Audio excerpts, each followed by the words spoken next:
아 부끄럽다. 지겹다 이제. 혹시 이사추라고 아세요? 이사추? 이현주 사퇴추진위원회.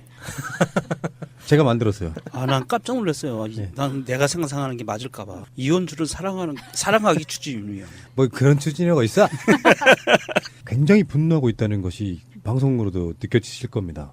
이현주를 유난히 제가 사랑하고 있잖아요, 지금. 이현주란 아이템을. 아 아이템을 네. 아, 깜짝 놀랐네요. 네. 이현주 사퇴추진위원회 이사추. 저 심정적으로 저는 그 위원장이 되고 싶은 사람이에요. 정말 하지 말아야 될 말들을 실수로 하는 것인 줄 알았죠. 처음에 막말은 예를 들면은 이 막말들 중에는 국민의 당이기 때문에 문재인 후보에 대한 선거 때 공격 이런 건 그냥 그럴 수 있다고 쳐. 그러다가 이제 비하의 화신처럼 돼버리는 거 있잖아요. 급식 노동자, 뭐 공무원, 알바 이렇게 연타로 막 쏟아질 때는 아, 이 사람은 이제 그게 막말이 아니고 소신, 좋게 말하면 소신이고 나쁘게 말하면은 쓰레기 같은 정신 세계를 가진 국회의원이었다니 이렇게 볼 수밖에 없는 거죠. 최근에 알바에 대한 말은 국회의원이 정말 말을 이렇게밖에 못할까? 그것이 이현주가 아니라도 말이에요. 이럴 수가 있나 싶은 그런 느낌이었습니다. 저는 이현주 의원이 사법시험 합격한 이후로 단 한 글자도 공부한 적이 없다는 걸 확신합니다. 그러니까 노동 문제나 사회 문제, 자기가 변호사로서 법률가잖아요. 법률가로서 일을 하면서 처음에 기업에서 처음에 일을 시작했으니까 변호사로서 기업 내에서 벌어지는 법률적 이슈를 마크하는 그런 지식을 매치시키는 그런 학습 말고 정말 철학적으로 법이 왜 존재하며 내가 왜 정치를 하며 노동이 이 시대에 어떤 의미를 가지고 있고 이런 것들에 대해서 단 한 번도 고민도 학습도 해본 적이 없다고 저는 확신해요. 만약에 그런 고민을 정말 잠깐이라도 책 한 권이라도 읽어본 사람이면 이런 식으로 말을 할 수가 없어요. 그 잠결에 기자 전화를 받으면서 그 아줌마들 이런 그 표현들 알바비를 떼었지만 그 고발하지 않는 게 공동체 의식이라는 이런 위험한 발언들 이런 것들은 정말 사회 문제에 대해서 고민해본 사람이라면 상상할 수 없는 표현들이거든요. 고민도 안 했지만 원래 이런 특권의식으로 똘똘 뭉쳐서 평소에도 이렇게 생각했던 사람. 태어나고 자란 곳이 영도라는 섬마을이에요. 그렇게 뭐 금수저 뭐 이렇게 부잣집 배경은 아니거든요. 충분히 이해하고 공감할 수 있는 그 환경을 가지고 있는 사람인데도 어느 순간부터 이미 자기가 알고 있는 이 지식만으로도 충분히 먹고 살 수 있다는 게 확인된 그 순간부터 한 번도 고민과 학습을 해본 적이 없다고 저는 확신해요. 자기 어머니 때문에 변호사가 됐다고 그랬지 않았어요? 뭐 비정규직. 예, 뭐? 가정 형편이 안 좋아져서 뭐 열심히 공부하게 됐다 그랬는데 자세한 거는 뭐 믿을 수가 없겠죠. 뭐 미친놈들 뭐 그리고 밥하는 아줌마 뭐 그건 같은 통화에서 나왔던 거고요. 예. 다음에 세금을 내는 사람이 많은 사회가 돼야지 세금 먹는 사람이 많은 사회가 돼서는 안 된다. 그러면서 공공부문 공무원이라는 게 별게 없다. 계속 이런 식으로 비하하고 있거든요. 밥하는 아줌마들 별거 없다. 예. 특별한 지식 아니다. 예. 공공부문 공무원이라는 게 특별한 게 아니다. 예. 누구나 할 수 있는 뭐 이런 식의 비하. 자기도 별거 없잖아요. 예, 그건 맞아요. 막말의 스킬은 있을지 모르겠지만 비난하려고 하는 말이 아니라 정치인이 갖지 말아야 될 기본적인 소양들을 다 쏟아내는 느낌이에요. 이거는 정말 천인공노할 발언들을 하고 있는 거거든요. 제가 사퇴추진위원회라는 게 그냥 농처럼 들리는 말이 아니라 이건 새누리당 국회의원도 이런 말을 연타로 이렇게 했다라고 하면 이 사람은 국회의원 자격이 없어서 국민적으로 제명시키는 무슨 법이라도 만들어야 되지 않을까 싶을 정도로 심한 말을 하고 있어요. 더 큰 문제는 이게 안희한 정당 있죠. 아까 말씀드렸던 그 예. 정당에서 태클 거는 사람이 없다는 게 문제예요. 그러니까 그 김동철 그 원내대표도 쉴드 쳐주려고 애를 많이 쓰더라고요. 그냥 그 노코멘트를 해도 되는데 굳이 그렇게 또 그 쉴드 치려고 애를 쓰다 보니까 자기도 말이 꼬이는 거예요. 지금 국민의당 입장에서도 국민의당은 사실 어느 일관된 정체성이 없다고 봐야 되거든요. 본인들이 보수인지 진보인지 중도인지에서 어떤 정체성을 자기들이 나타내는 거 없어요. 본인들은 중도라고 얘기하죠. 자영업자, 영세자영업자, 영세상공인, 중산층을 대변한다. 그런 말을 하는데 이게 정체성이 확립되어 있는 자유당이나 바른당이나 민주당 같은 경우를 보면 이러한 발언들이 쏟아졌을 때 국민의 비난이 왔을 때 딱 두 가지 중에 하나입니다. 쉴드를 치든 자르든 본인들의 정체성에 맞게 행동하는 거거든요. 그런데 지금 국민의당 입장에서는 어떤 일관된 정체성이 없는 부분이 있고요. 전에 아마 한 달쯤 전에 이현주 초기 때 말씀드렸나요? 얘는 바른정당으로 갈 것 같다라는 이야기를 한번 말씀을 드린 적이 있었는데 이 이현주는 본인의 정체성은요, 바른정당에 거의 99.95%가 매치되는 것 같아요. 그러면 국민의당 입장에서 본인들의 정체성을 이현주를 통해서 이제는 투영이 될 텐데, 이현주가 제일 큰 스피커가 됐잖아요. 이거는 뭐 안철수, 박지원, 뭐 이용주 다 합해도 이현주만큼 안 돼요. 스피커가. 어마어마한 스피커가 돼버렸어요. 그러면 국민의당은 본인들의 정당의 정체성을 이제 이현주로 인해서 국민들에게 알려주고 있는 건데, 과연 국민의당 입장에서 이현주를 이대로 두고 그대 계속 갈 것인가, 아니면 뭔가 조치를 취할 것인가, 거기에 따라서 이현주의 앞날은 물론이군요. 국민의당의 정체성도 확실히 이제 드러나는 길이 되지 않을까, 그런 생각을 하고요. 다시 말씀드리지만 이현주는 홍준표하고 가서 딱 맞는 게 궁합이 좋아요. 사장을 고발하지 않은 것이 공동체 의식 때문이다. 이런 거 보고 있으면 정말 웃기지 않습니까? 아니 그거는 네. 그 본인이 개인 생각이었다고 이렇게 또 실드를 치는데, 그게 정말 위험한 생각인 게, 그게 일종의 조직 논리 같은 거잖아요. 내가 죽더라도 조직이 살면 나는 행복해. 이게 극단적으로, 그러니까 그 파시즘에서도 이제 그런 논리가 통하잖아요. 국가가 먼저니까 국가를 위해서 개인이 희생해야 된다. 그러니까 회사를 위해서, 회사가 살아야지 내가 사니까 회사를 위해서 내가 희생할 수도 있다. 사장이 살아야지 내가 알바비를 받을 수 있으니까 사장을 위해서 내가 희생할 수 있다. 이런 논리거든요. 그래서 이것에 대해서 정의당 노회찬 대표가 오늘 인터뷰를 이렇게 했어요. 지가 고양이가 살아야 지도 산다는 생각에 고발하지 않았다. 이것이 공동체 의식이다. 지와 고양이는 동물 공동체다. 그리고 가정의 평화를 위해 가정폭력 정도는 눈 감아야지. 우리 회사 기업 이미지를 위해서 직장 내 성폭력은 그냥 묻어두고 가야지.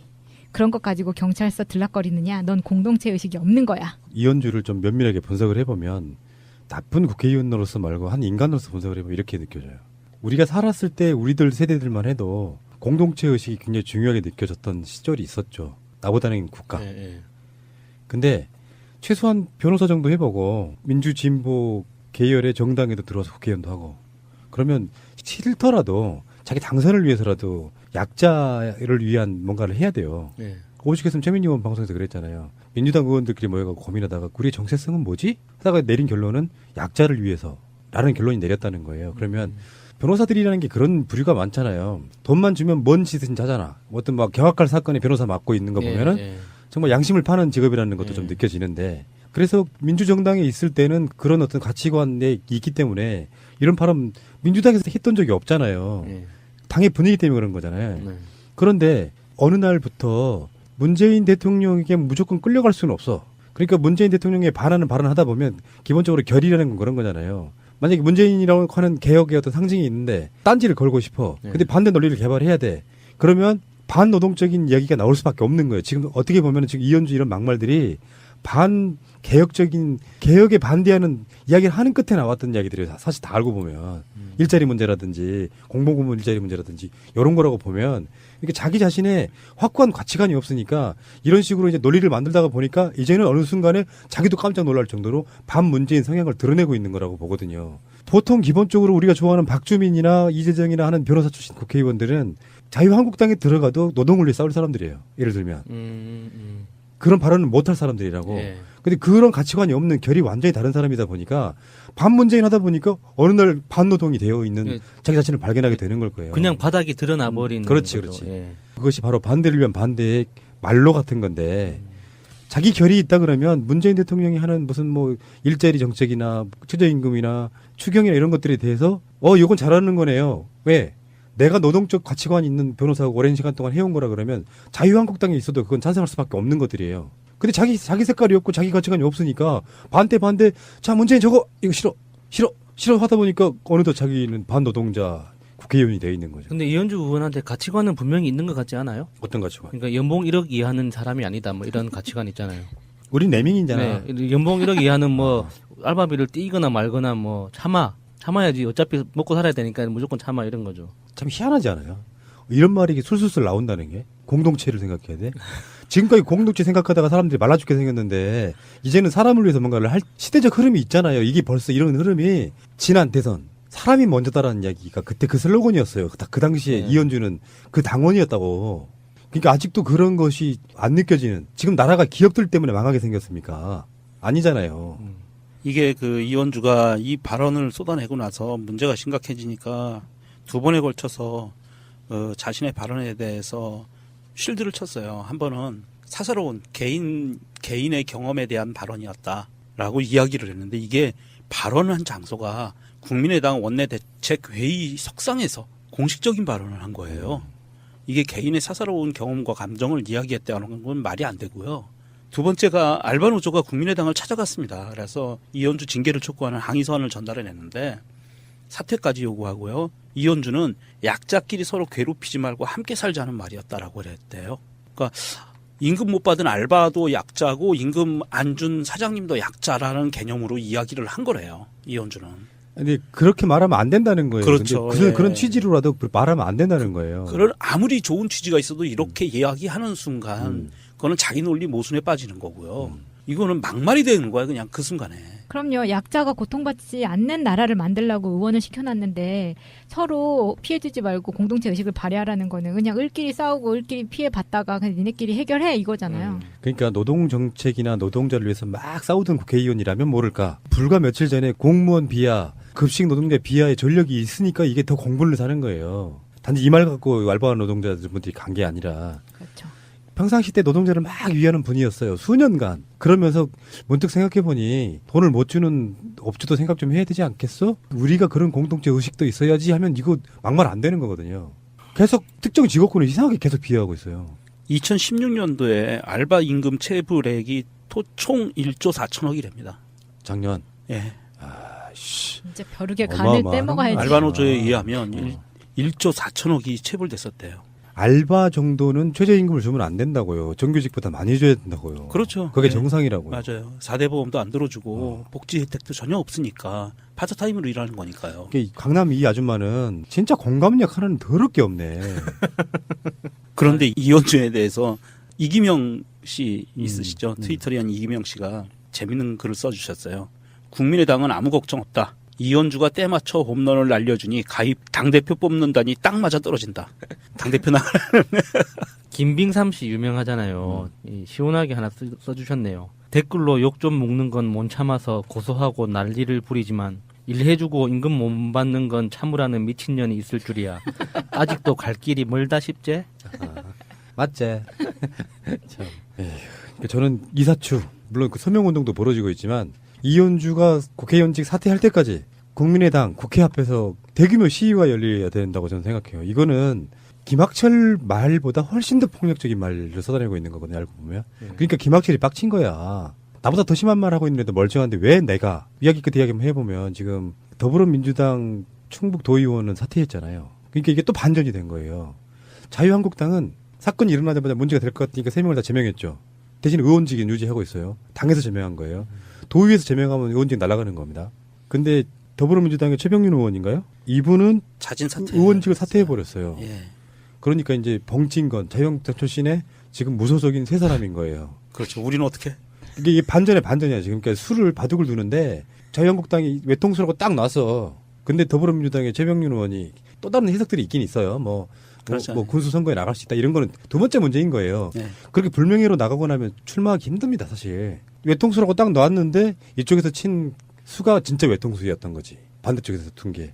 지금 그러면 이 사람들 입장에서는 니들은 뭐하냐? 진짜로 나쁜 놈은 김학철인데 이렇게 돼버리는 거예요. 그리고 그 김학철이 외국에서 페이스북 썼다는 거 우리가 방송으로 이야기했던 거. 네. 그거 맞죠? 네, 마르세유에서 작성을 해서 그게 원래 들어온다고 했었는데 비행기표가 뭐 없다느니 했는데 일정대로 마르세유를 갔다 온 거예요.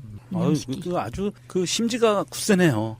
저는 그 의원들끼리 어떤 식으로 대화를 나눴을지 너무 상상이 돼서 너무 짜증이 나요. 막 해봐요. 개새끼들 하면서 막. 아니, 자기들끼리 분명히 이랬을 거야. 야, 지금 가봤자 뭔 소용이야. 지금 가서 욕 들으나 내일 가서 욕 들으나 똑같아. 왜 지금 가? 뭐 이런 거죠. 내 돈도 안 되는데 예. 마리세유까지 갔다 가자. 어차피 지금 가면 유약금 200만 원이야. 지금 가도 200만 원이고 내일 가도 200만 원인데 조금이라도 뽑아먹고 가야지. 이런 거죠. 그랬겠죠. 예. 그러니까 이런 이야기는 같은 동료 의원들끼리만 나눌 수 있는 이야기이기 때문에 절대로 그 밖으로 안 나오거든요. 근데 그거를 한번 들어보면 이게 짜증이 팍 핀트가 나간다고 하죠. 빡 돌아버리죠. 김학철의 글이나 눈빛에서 보면은 광기가 느껴지잖아요. 광기. 예. 근데 이거는 정말 솔직히 말해서 그 K대 출신들 중에 지탄받는 전형적인 모습이에요. 이명박 같은. 이명박, 오세훈. K대예요? 네. 자기 간에는 서울에 있는 명문대를 나왔는데 내가 지금 도의원을 하고 있을 그런 짬밥이 아니다. 그래서 상당히 내가 봤을 때는 국회의원을 출마할 생각이 있는 친구처럼 보였어요. 그러다 보니까 그쪽에 아이콘이 되고 싶은 거 있죠. 그러니까 태극기 집회 같은 데 가서 센 말은 막 생긴 건 좁은 문을 뚫고 들어올 수 있겠던데요. 나쁜 행동이나 말을 한 사람이 그렇게 생기면 있잖아요. 정말 비호감이잖아. 예. 저렇게 생겼으니까 저런 말을 하는 걸 거라고 믿어 의심치 않게 되는 그런 생김새. 예, 괜히 사람 나쁜 사람 만들잖아요. 예, 예, 그러니까. 다 나쁜 마음 먹게 만들어. 아이씨. 어쨌건 김학철보다 더한 게 이현주다. 공감하십니까, 여러분? 그러면 국장인데. 이 여기 썩게 환타님이 정확하게 정의를 해주셨네요. 청출어람이라 전용욱은 나경원만 못하고 나경원도 이현주만은 못하다. 들 뭐 그리고 밥하는 아줌마 뭐 그 같은 통화에서 나왔던 거고요. 예. 다음에 세금을 내는 사람이 많은 사회가 돼야지. 세금 먹는 사람이 많은 사회가 돼서는 안 된다. 그러면서 공공부문 공무원이라는 게 별게 없다. 계속 이런 식으로 비하하고 있거든요. 밥하는 아줌마들 별거 없다. 예. 특별한 지시가 아니다. 예. 공공부문 공무원이라는 게 특별한 게 아니다. 예. 누구나 할 수 있는 뭐 이런 식의 비하. 자기도 별거 없잖아요. 예. 그건 맞아요. 막말의 스킬은 있을지 모르겠지만 비난하려고 하는 말이 아니라 정치인이 갖지 말아야 될 기본적인 소양들을 다 쏟아내는 느낌이에요. 이거는 정말 천인공노할 발언들을 하고 있는 거거든요. 제가 사퇴 추진위원회라는 게 그냥 농처럼 들리는 말이 아니라 이건 새누리당 국회의원도 이런 말을 연타로 이렇게 했다라고 하면 이 사람은 국회의원 자격이 없어서 국민적으로 제명시키는 무슨 법이라도 만들어야 되지 않을까 싶을 정도로 심한 말을 하고 있어요. 더 큰 문제는 이게 안희한 정당 있죠. 아까 말씀드렸던 그 예. 정당에서 태클 거는 사람이 없다는 게 문제예요. 그러니까 그 김동철 그 원내대표도 쉴드 쳐주려고 애를 많이 쓰더라고요. 그냥 그 노코멘트를 해도 되는데 굳이 그렇게 또 그 쉴드 치려고 애를 쓰다 보니까 자기도 말이 꼬이는 거예요. 지금 국민의당 입장에서도 국민의당은 사실 어느 일관된 정체성이 없다고 봐야 되거든요. 본인들이 보수인지 진보인지 중도인지에서 어떤 정체성을 자기들이 나타내는 거 없어요. 본인들은 중도라고 얘기하죠. 자영업자, 영세자영업자, 영세상공인, 중산층을 대변한다. 그런 말을 아 부끄럽다. 지겹다 이제. 혹시 이사추라고 아세요? 이사추? 이현주 사퇴 추진위원회. 제가 만들었어요. 난 깜짝 놀랐어요. 네. 난 내가 상상하는 게 맞을까봐. 이현주를 사랑하기 추진위원회. 뭐 그런 추진위가 있어? 굉장히 분노하고 있다는 것이 방송으로도 느껴지실 겁니다. 이현주를 유난히 제가 사랑하고 있잖아요, 지금. 이현주란 아이템을. 아 아이템을 네. 아, 깜짝 놀랐네요. 네. 이현주 사퇴 추진위원회 이사추. 심정적으로 저는 그 위원장이 되고 싶은 사람이에요. 정말 하지 말아야 될 말들을 실수로 하는 것인 줄 알았죠. 처음에 막말은 예를 들면은 막말들 중에는 국민의 당이기 때문에 문재인 후보에 대한 선거 때 공격 이런 건 그냥 그럴 수 있다고 쳐. 그러다가 이제 비하의 화신처럼 돼버리는 거 있잖아요. 급식 노동자, 뭐 공무원, 알바 이렇게 연타로 막 쏟아질 때는 이 사람은 이제 그게 막말이 아니고 소신, 좋게 말하면 소신이고 나쁘게 말하면은 쓰레기 같은 정신 세계를 가진 국회의원이었다니 이렇게 볼 수밖에 없는 거죠. 최근에 알바에 대한 말은 국회의원이 정말 말을 이렇게밖에 못할까? 그것이 이현주가 아니라도 말이에요. 이럴 수가 있나 싶은 그런 느낌이었습니다. 저는 이현주 의원이 사법시험 합격한 이후로 단 한 글자도 공부한 적이 없다는 걸 확신합니다. 그러니까 노동 문제나 사회 문제, 자기가 변호사로서 법률가잖아요. 법률가로서 일을 하면서 처음에 기업에서 처음에 일을 시작했으니까 변호사로서 기업 내에서 벌어지는 법률적 이슈를 마크하는 그런 지식을 매치시키는 그런 학습 말고 정말 철학적으로 법이 왜 존재하며 내가 왜 정치를 하며 노동이 이 시대에 어떤 의미를 가지고 있고 이런 것들에 대해서 단 한 번도 고민도 학습도 해본 적이 없다고 저는 확신해요. 만약에 그런 고민을 정말 잠깐이라도 책 한 권이라도 읽어본 사람이면 이런 식으로 말을 할 수가 없어요. 그 잠결에 기자 전화를 받으면서 그 아줌마들 이런 그 표현들 알바비를 떼었지만 그 고발하지 않는 게 공동체 의식이라는 이런 위험한 발언들 이런 것들은 정말 사회 문제에 대해서 고민해본 사람이라면 상상할 수 없는 표현들이거든요. 고민도 안 했지만 원래 이런 특권의식으로 똘똘 뭉쳐서 평소에도 이렇게 생각했던 아니, 사람. 태어나고 자란 곳이 영도라는 섬마을이에요. 그렇게 뭐 금수저 뭐 이렇게 부잣집 배경은 아니거든요. 충분히 이해하고 공감할 수 있는 그 환경을 가지고 있는 사람인데도 어느 순간부터 이미 자기가 알고 있는 이 지식만으로도 충분히 먹고 살 수 있다는 게 확인된 그 순간부터 한 번도 고민과 학습을 해본 적이 없다고 저는 확신해요. 자기 어머니 때문에 변호사가 됐다고 그랬지 않았어요? 뭐 비정규직. 예, 뭐? 가정 형편이 안 좋아져서 뭐 열심히 공부하게 됐다 그랬는데 자세한 거는 뭐 믿을 수가 없겠죠. 뭐 미친놈. 네, 그게 일종의 조직 논리 같은 거잖아요. 내가 죽더라도 조직이 살면 나는 행복해. 이게 극단적으로 그러니까 그 파시즘에서도 이제 그런 논리가 통하잖아요. 국가가 먼저니까 국가를 위해서 개인이 희생해야 된다. 그러니까 회사를 위해서 회사가 살아야지 내가 사니까 회사를 위해서 내가 희생할 수도 있다. 사장이 살아야지 내가 알바비를 받을 수 있으니까 사장을 위해서 내가 희생할 수 있다. 이런 논리거든요. 그래서 이것에 대해서 정의당 노회찬 대표가 오늘 인터뷰를 이렇게 했어요. 지가 고양이가 살아야 지도 산다는 생각에 고발하지 않았다. 이것이 공동체 의식이다. 지와 고양이는 동물 공동체다. 그리고 가정의 평화를 위해 가정폭력 정도는 눈 감아야지. 우리 회사 기업 이미지를 위해서 직장 내 성폭력은 그냥 묻어두고 가야지. 그런 것 가지고 경찰서 들락거리느냐? 넌 공동체 의식이 없는 거야. 이현주를 좀 면밀하게 분석을 해보면 나쁜 국회의원으로서 말고 한 인간으로서 분석을 해보면 이렇게 느껴져요.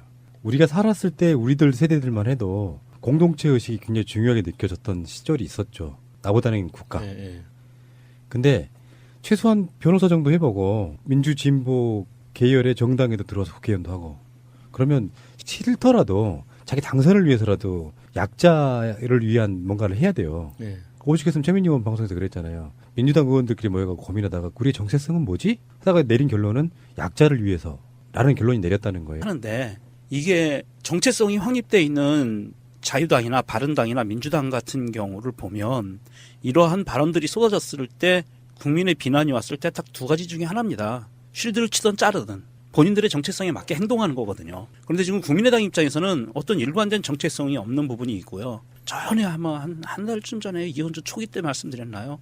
얘는 바른정당으로 갈 것 같다라는 이야기를 한번 말씀을 드린 적이 있었는데 이 이현주는 본인의 정체성은요. 바른정당에 거의 99.95%가 매치되는 것 같아요. 그러면 국민의당 입장에서 본인들의 정체성을 이현주를 통해서 이제는 투영이 될 텐데 이현주가 제일 큰 스피커가 됐잖아요. 이거는 뭐 안철수, 박지원, 뭐 이용주 다 합해도 이현주만큼 안 돼요. 스피커가. 어마어마한 스피커가 돼버렸어요. 그러면 국민의당은 본인들의 정당의 정체성을 이제 이현주로 인해서 국민들에게 알려주고 있는 건데 과연 국민의당 입장에서 이현주를 이대로 두고 그대로 해석할 것인가 아니면 뭔가 조치를 취할 것인가 거기에 따라서 이현주의 앞날은 물론이군요. 국민의당의 정체성도 확실히 이제 드러나는 길이 되지 않을까 그런 생각을 하고요. 다시 말씀드리지만 이현주는 홍준표하고 가서 딱 맞는 게 궁합이 좋아요. 사장을 고발하지 않은 것이 공동체 의식 때문이다. 이런 거 보고 있으면 정말 웃기지 않습니까? 아니 그거는 네. 그 본인이 개인 생각이었다고 이렇게 또 실드를 그게 치는데 정말 위험한 생각인 게